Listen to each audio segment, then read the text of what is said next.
Hey there, friends. An opinion I'd like to share with you is that in any given moment, you are either worshiping your comfort zone or your purpose. I don't think we can be doing both at the same time. So if that's halfway true, my question for you would be, which are you worshiping in this moment? Are you dedicating your life in this moment to your comfort zone and preserving it?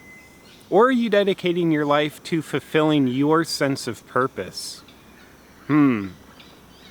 I personally believe that our purpose, like I'm talking about like that intangible, feelingless feeling that comes from inside of us when we're like doing something on purpose or looking at something in a purposeful way, I don't believe that's found inside of our comfort zone. I think that's far too deep and far too heartfelt to exist inside of our comfort zone. Sorry, I actually wish it wasn't that way. But I do believe we have to breach our comfort zone if we are to find a sense of purpose. So what that means to me is perhaps connecting to a sense of purpose, purposely needed to clear my throat, connecting to a sense of purpose necessitates we have to leave our comfort zone. So maybe that means it's actually uncomfortable, scary, intimidating to connect to our sense of purpose. Maybe we can sit in the comfort zone and imagine, sit on the couch inside of our comfort zone and imagine, being purposeful, living on purpose, being fulfilled inside with meaning and purpose.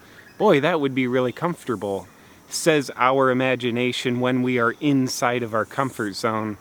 My life experience is, no, it's just the opposite. The more purpose I connect to and therefore inner fulfillment, it's a direct correlation to how outside of my comfort zone I'm willing to go. So I'd like to just challenge you with that introspection today. How inside of your comfort zone are you? Are you worshiping your comfort zone? Or are you dedicated to a sense of purpose? Brene Brown, who I really love, she says something along the lines of, he or she who is willing to get the most uncomfortable is not only the bravest, but rises the highest. I personally believe that to be true in my life. And I would say it's actually okay for it to be scary to move outside of your comfort zone. When you and I look at other people moving outside of the comfort zone, the ones who appear to be connected to deep purpose, the illusion is they don't get scared, therefore they can move outside of their comfort zone. I'm going to call a bunch of crap on that illusion. I think that is just an illusion with a capital I. I believe those people, and the times you and I do it, move outside of our comfort zone, live purposefully. I believe we do that because we're willing to be scared. We don't do it because we're not scared, and therefore we can do it. We are scared and we move forward anyway. What if that's half true? And I would say, when we move outside of our comfort zone, that's called discomfort. And if you're willing to get uncomfortable, then a magic thing happens. This new place of discomfort. After a week, a month, a year, just depending on what it is, before too long we get comfortable with what was previously uncomfortable to us. So in other words, if we're willing to expand our comfort zone, go outside of it, our comfort zone actually swells. So what was uncomfortable to us last month is comfortable to us. And that's cool, because now we have an expanded, safer place to breach our comfort zone even further. What if that's true? So in other words, if you're thinking about doing something today, and it scares you, it elevates your heart rate, and you have the adrenaline rush, you get butterflies in your stomach. Ooh, I love that. And I hate that I love it. And I love that I hate that I love it. That's pretty intense. That intensity isn't gonna last forever. Between my throat clearing and these birds chirping, I think the audio of this video is gonna be stellar.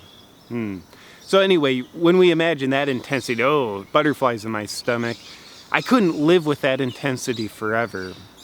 My experience is that intensity won't last forever.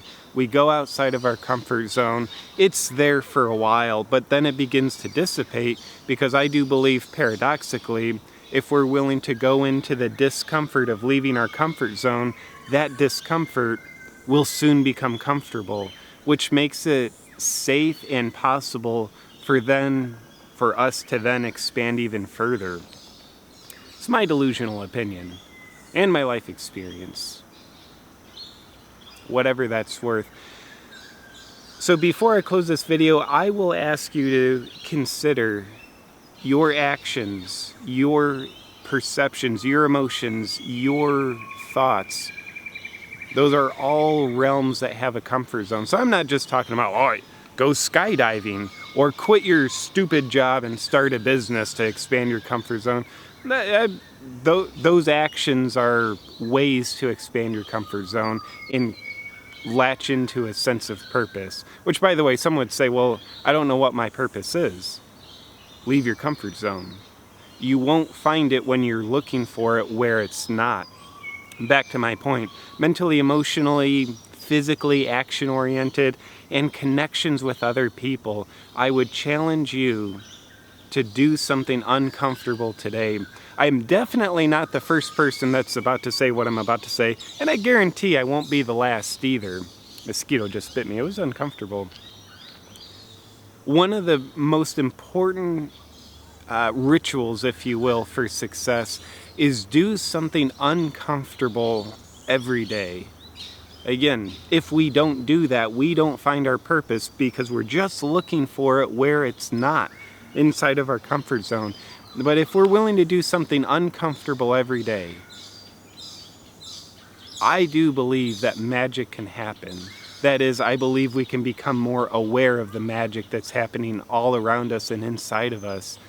And for me, it can be as simple as a connection with someone, where someone who I'm used to having like sort of like a polite, cordial relationship, but it's not really deep and intimate. I can let that person know, hey, I love you. Like, that's actually uncomfortable for me, because I never tell this person I love them. Well, I never let my deeper feelings become known. And I would dare say I find more purpose when I can connect deeper with this person. So however you choose to expand your comfort zone is up to you. I don't think there's a right realm or a better realm or a wronger realm to do it. Mentally, emotionally, relationally, physically, actionally. Apparently the word has to end in an ly. But I would ask you to consider challenging yourself today. If you don't do it, if we take a ride with the ghost of Christmas future, maybe what we would eventually find is we hit the proverbial rock bottom, where life makes it so our comfort zone that we're not willing to leave becomes so uncomfortable. We become so uncomfortable in our comfort zone that we have no choice but to leave it. And while I think that's purposeful, I would also say it's typically very chaotic and painful if we wait until life forces us out of our comfort zone. It's like the baby unwilling to leave the comfort of the womb. It just kicks and screams. But eventually the force of nature will push the baby out of its comfort zone, no matter how much the baby tries to root in and never leave. We have to leave our wombs. By the way, when we leave the womb of our comfort zone, I think our human mind always says, I'm going to a certain death, because I feel scared, and scary means my life might end. But if we look at the wisdom of a baby being born, maybe the baby says, oh, I'm being pushed out of my womb, I'm going towards a certain death. But we look back in hindsight and realize I was actually born into something greater when I was scared to death. Maybe that's true for you and I. And if that's true, I'd invite you to do your best to get uncomfortable in your comfort zone, so you're willing to explore the comfort of the discomfort outside of your comfort zone, which only comes after we experience the discomfort outside of our comfort zone. With that said, lovely people, thank you for exploring these ideas today, considering, are you worshiping your comfort zone or are you worshiping purpose, and which deserves your worship? And with that said, feel free to subscribe to my channel or unsubscribe if it feels purposeful to you. And I'll be looking forward to talking with you next time.